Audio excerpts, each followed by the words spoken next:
अस्सलाम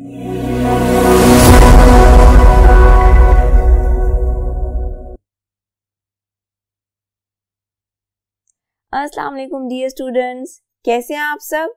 my name is Anam Rawani and I am your teacher of social studies for class 7।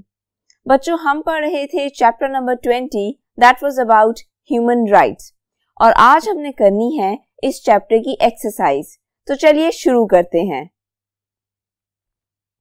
बच्चों, हमारा पहला question है, why do you think it is necessary to respect the wishes of the people? अब वो हमसे ये पूछ रहा है कि आपके ख्याल में दूसरे लोगों की विशेस की रिस्पेक्ट करना क्यों जरूरी है? It is necessary because everyone has a right to live according to his और her choice, albeit within social and cultural norms। अब हर किसी की विशेस की रिस्पेक्ट करना इसलिए जरूरी है क्योंकि हर किसी को ये राइट हासिल है, ये हक हासिल है कि वो अपनी मर्जी के मुताबिक जिंदगी गुजार सके। बच्चों, चैप्टर के दौरान भी हमने एक पॉइंट ये डिस्कस किया था कि आपको दूसरों के लाइफ स्टाइल्स की रिस्पेक्ट करनी चाहिए as long as they are not disturbing you और सोसाइटी। यहाँ पे भी हम यही बात करेंगे कि क्योंकि दूसरे लोगों की भी अपनी विशेस हैं और उनको जिंदगी जीने का हक है अपनी मर्जी के मुताबिक, इसलिए ये जरूरी है कि आप दूसरे लोगों की विशेस की रिस्पेक्ट करें। Then I have written albeit within social and cultural norms। मतलब इस बात का ध्यान भी दूसरे लोगों ने रखना है कि वो आपको डिस्टर्ब नहीं कर रहे या वो कोई ऐसा काम नहीं कर रहे जो आपके सोशल और कल्चरल नॉर्म्स के खिलाफ हो, जो आपकी सोसाइटल नॉर्म्स के खिलाफ हो। अगर कोई ऐसा काम है जो आपके सोशल या कल्चरल नॉर्म्स के खिलाफ है तो उस पर आप आवाज उठा सकते हो, बट देन अगेन आवाज उठाने का भी कोई प्रॉपर तरीका होना चाहिए।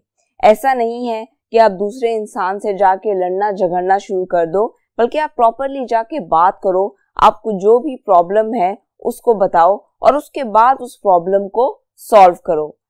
But still you have to respect the wishes of other people. Coming towards our next question, do you think ideas of Plato and Socrates would be acceptable in modern world? अब वो आपसे पूछ रहा है कि आपके ख्याल में जो सोक्रेटिस ने कहा और जो प्लेटो ने कहा, क्या वो आइडियाज आज की दुनिया में एक्सेप्टेबल हैं? Yes, because their ideas were ahead of their times। अब सोक्रेटिस और प्लेटो ने कहा क्या था? तो बच्चों, अगर आपको याद हो तो मैंने आपको बताया था कि वो दोनों ये कहते थे कि लड़के और लड़कियां दोनों की एजुकेशन पे ध्यान दिया जाना चाहिए। अगर दोनों की एजुकेशन पे ध्यान दिया जाएगा तभी कोई नेशन आगे बढ़ सकती है, कोई कंट्री आगे बढ़ सकती है। अगर आप दोनों में से किसी एक की एजुकेशन पे ध्यान दोगे और दूसरे की एजुकेशन पे ध्यान नहीं दोगे तो आप as a country, as a nation आगे नहीं बढ़ सकते। तो प्लेटो और सोक्रेटिस के ख्यालात आज भी माने जाते हैं क्योंकि ऑल्दो उस वक्त उन्होंने ये बातें की थी लेकिन ये बातें आज भी सही हैं। So their ideas were ahead of their times, यानी कि उस वक्त ये बातें बहुत ही डिफरेंट समझी जाती थी कि जी हम लड़कियों को भी पढ़ाएं और लड़कों को बराबर पढ़ाएं। मतलब उस वक्त ये समझा जाता था कि सिर्फ लड़कों को पढ़ाना काफी है, इसलिए उस वक्त ये बातें सोसाइटी एक्सेप्ट नहीं करती थी और आज भी कई लोग इस चीज को एक्सेप्ट नहीं करते। And more in line with modern thought, और सोक्रेटिस और प्लेटो के ये जो ख्यालात थे they were in line with modern thought, यानी कि आजकल की जो सोच है और आजकल की जो जरूरत है ये बिल्कुल उसके मुताबिक हैं। इसलिए हम कह सकते हैं कि उनके ख्यालात बिल्कुल ठीक थे और आज भी उनके ख्यालात पर काम किया जाना चाहिए। सिर्फ लड़कों की एजुकेशन जरूरी नहीं है, लड़कियों को तालीम देना भी बराबर जरूरी है। Coming towards our next question, do you agree with views of Confucius? Is it possible to have such a state today? अब वो हमसे पूछ रहा है कि आपने जिस चाइनीज फिलोसोफर के बारे में पढ़ा था, कन्फ्यूशियस, क्या आप उसके आइडियाज को मानते हैं और अगर मानते हैं तो क्या आज की दुनिया में ऐसा पॉसिबल है? तो बच्चों, कन्फ्यूशियस ने क्या कहा था? कन्फ्यूशियस ने कहा था कि किसी भी स्टेट या कंट्री का जो रूलर है उसको बाप की हैसियत दी जानी चाहिए पूरी नेशन की तरफ से। मतलब जिस तरह आप अपने बाप की इज्जत करते हो, अपने बाप से मोहब्बत करते हो, उनको ओबे करते हो, बिल्कुल उसी तरह पूरी नेशन को चाहिए कि वो अपने रूलर को ओबे करे और उससे मोहब्बत करे। Confucius' views were culturally apt as there was a culture of ancestral worship. अब बच्चों, अगर उस वक्त के हिसाब से देखा जाए जिस वक्त कन्फ्यूशियस जिंदा था और उसने ये बात की थी, तो उस वक्त ये बात थोड़ी मानी जा सकती थी, समझी जा सकती थी, क्योंकि उस वक्त इस चीज पर बहुत ज्यादा ध्यान दिया जाता था कि आपने अपने बड़ों की इज्जत करनी है, अपने एंसेस्टर्स की इज्जत करनी है। ये उस वक्त चाइना के कल्चर में शामिल था और काफी हद तक आज भी ये चीज उनके कल्चर में है कि आपने अपने एंसेस्टर्स की बहुत ज्यादा इज्जत करनी है। However, a ruler must be very good to be universally loved and obeyed. लेकिन अगर आज के दौर में देखा जाए तो किसी भी रूलर को बहुत ज्यादा अच्छा होना पड़ेगा और उससे बहुत ही अच्छे तरीके से गवर्नमेंट चलानी पड़ेगी अगर वो ये चाहता है कि पूरी नेशन उसको एज अ फादर ओबे करे और लव करे। Otherwise, it is unrealistic and too much power corrupts the ruler. Otherwise यानी कि अगर कोई रूलर ऐसा नहीं है, अगर उसकी गवर्नमेंट में प्रॉब्लम्स हैं, अगर वो उतनी अच्छी तरह रूल नहीं कर रहा जितनी अच्छी तरह उसको करना चाहिए, तो फिर इट इज अनरियलिस्टिक, यानी कि ये पॉसिबल नहीं है कि आप किसी रूलर को उतनी अहमियत दो या उससे उतनी मोहब्बत करो जितनी कि आप अपने बाप से करते हो या आप अपने पेरेंट्स से करते हो। And too much power corrupts the ruler. और वैसे भी अगर आप किसी के हाथ में सारे रूल्स और लॉज दे दो और आप उसको उसकी मर्जी करने दो और आप उसको बहुत ज्यादा ओबे करो, तो ये चीज भी सामने वाले को करप्ट कर देती है। टू मच पावर करप्ट्स, यानी कि अगर आप किसी के हाथ में बहुत ज्यादा पावर दे दो तो ये चीज भी अच्छी नहीं होती। Our next question is, why is Magna Carta considered an important document? बच्चों, हमने मैग्ना कार्टा के बारे में पढ़ा था, हमने उसके क्लॉजेस के बारे में पढ़ा था और हमने ये भी पढ़ा था कि मैग्ना कार्टा क्यों दिया गया था। मैग्ना कार्टा को द ग्रेट चार्टर भी कहा जाता है। The Magna Carta is considered important because it defined and limited the privileges of rulers and nobility. अब मैग्ना कार्टा को इसलिए इम्पोर्टेंट समझा जाता है क्योंकि मैग्ना कार्टा ने रूलर्स और नोबिलिटी को लिमिट कर दिया था। मतलब मैग्ना कार्टा में ये कहा गया था कि सारी की सारी पावर सिर्फ रूलर्स के हाथ में नहीं होगी, रूलर्स को भी कुछ रूल्स और लॉज फॉलो करने पड़ेंगे, उन्हें लॉज को ओबे करना पड़ेगा।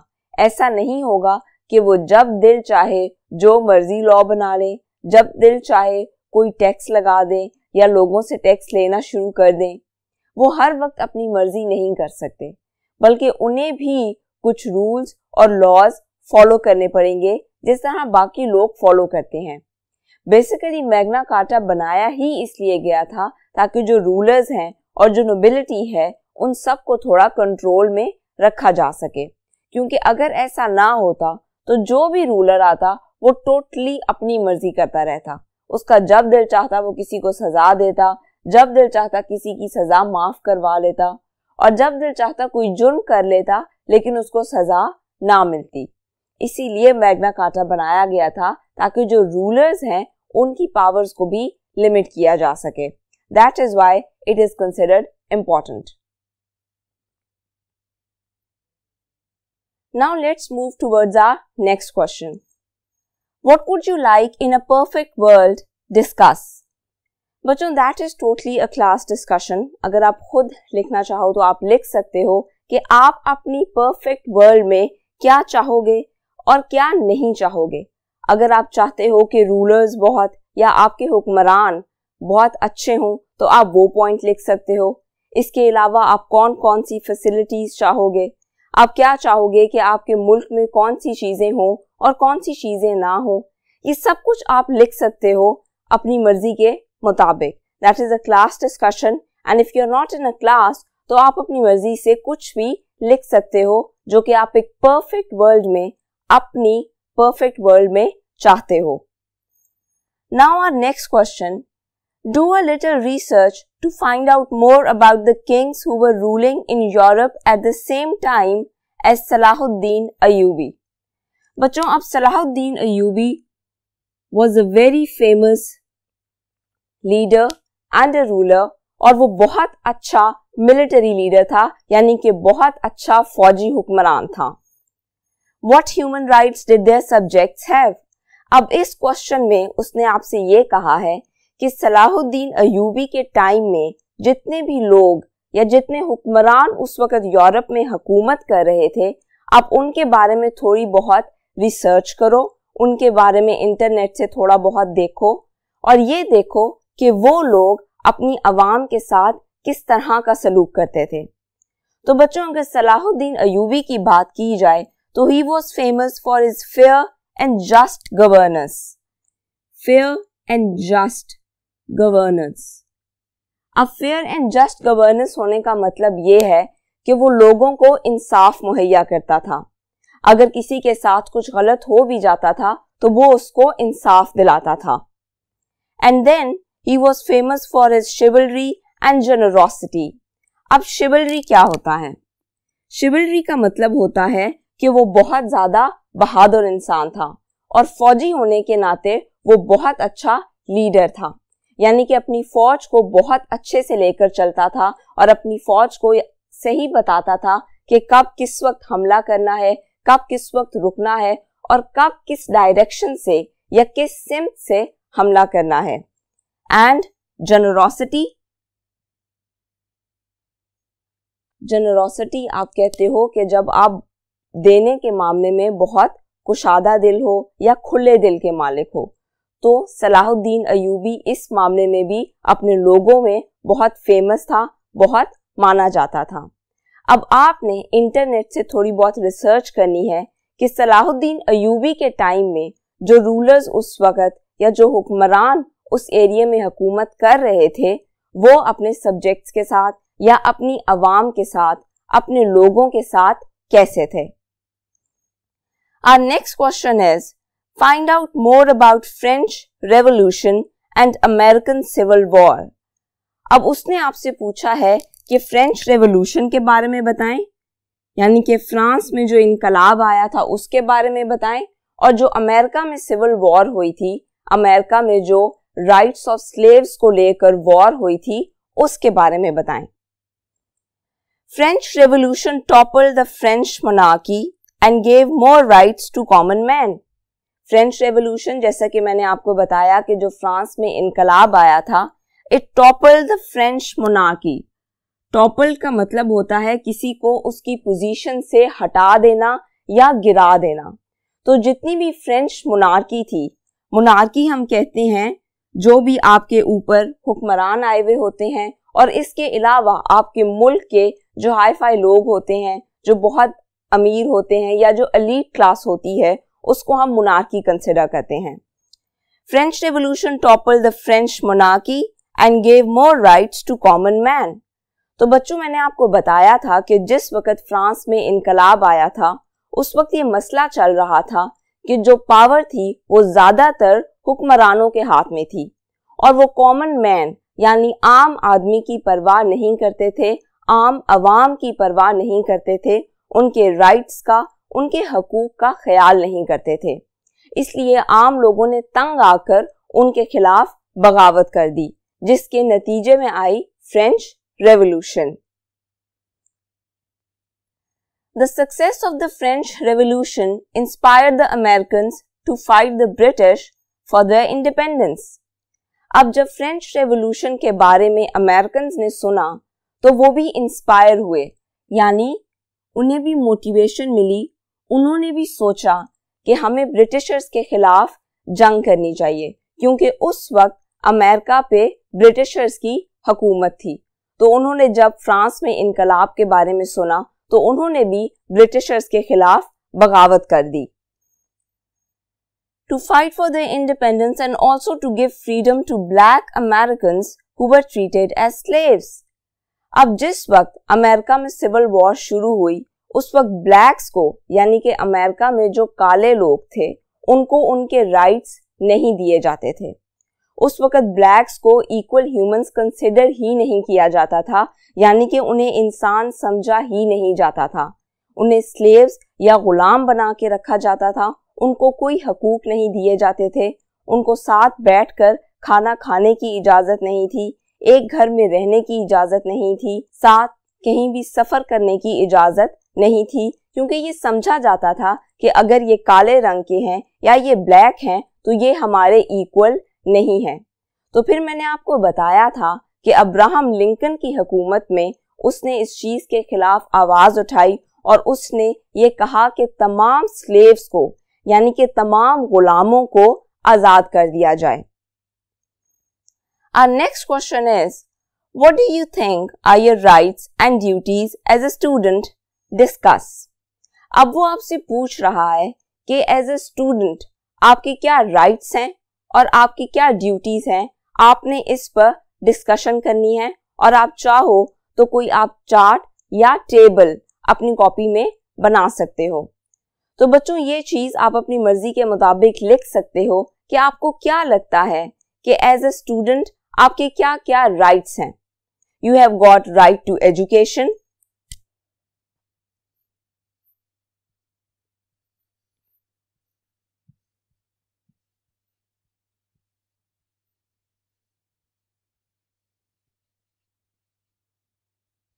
इसके अलावा आपका राइट है कि आपको प्रोटेक्शन दी जाए। So you have got a right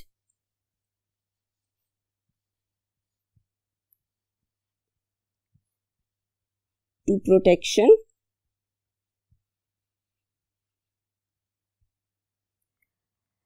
आपके और भी बहुत से राइट्स हैं। राइट टू शेल्टर यानी आपको रहने के लिए जगह दी जाए, और जो भी राइट्स आपको लगता है कि एज ए स्टूडेंट आपको मिलने चाहिए वो सब आप मेंशन कर सकते हो।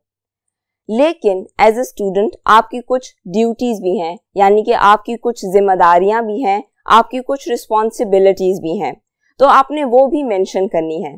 जैसा कि हमने चैप्टर के दौरान डिस्कस किया था, हमने बात की थी कि एज ए स्टूडेंट आप पर जरूरी है कि आप जो तालीम हासिल कर रहे हो आप उसका पूरा पूरा फायदा उठाओ और आगे भी लोगों को उससे फायदा पहुंचाओ और अपने मुल्क को बेहतर जगह पर लेकर जाने के लिए कोशिश करो। अपने मुल्क की प्रॉस्पेरिटी के लिए काम करो, यानी कि अपने मुल्क की खुशहाली के लिए काम करो। तो बच्चों यहाँ पे हमारी एक्सरसाइज खत्म होती है। हमने पूरा चैप्टर पढ़ा about human rights and then we did the exercise. आपने पूरे चैप्टर को अच्छे से रिवाइज करना है and then do the exercise, ताकि आप इजीली ये क्वेश्चंस सॉल्व कर सको। अपना बहुत सा ख्याल रखिएगा। अल्लाह हाफिज।